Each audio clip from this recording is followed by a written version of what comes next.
Hello, everyone. It is Monday, May the 11th. From the first reading, we're still in Acts 16. On the Sabbath day, we, meaning Paul and his companion, probably, I think it's still Barnabas. It could be somebody else. We went outside the gate by the river where we supposed there was a place of prayer, and we sat down and spoke to the women who had gathered there. So you see, anybody who says Paul's misogynist is whacked. They have no idea what they're talking about. Paul wasn't prejudiced.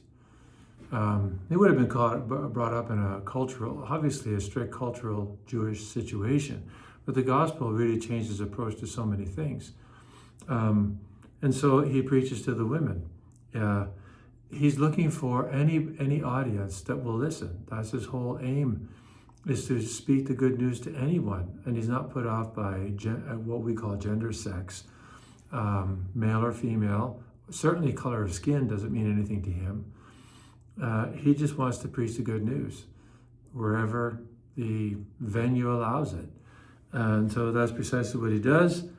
And as a result, Lydia and her husband, her household, are won over. That's what you and I need to be able to do. You know, for us, it could be the ruffian.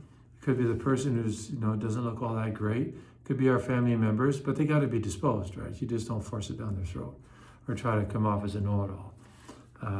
But be willing to preach the good news. That's the bottom line when the opportunity arises.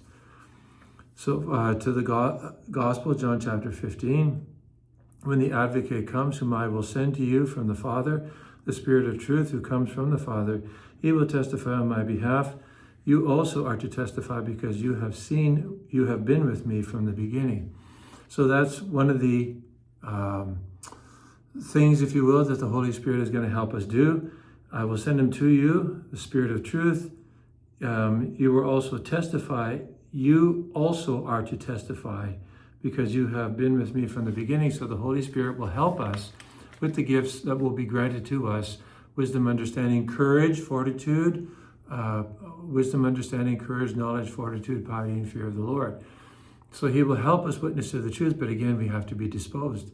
So many people, it seems today, like even theologians in the church, they're not disposed to preaching the truth. And the truth is not what you and I think. I don't care what you think. You shouldn't care what I think when it comes to these matters. The only thing that matters is what Jesus Christ teaches through the magisterium of the church. That's all that matters. We can wrestle with each other's opinions, and that's fine. But when it comes to the bottom line, the truth is given to us through the magisterium. That's to know the truth and be open to that. God bless you.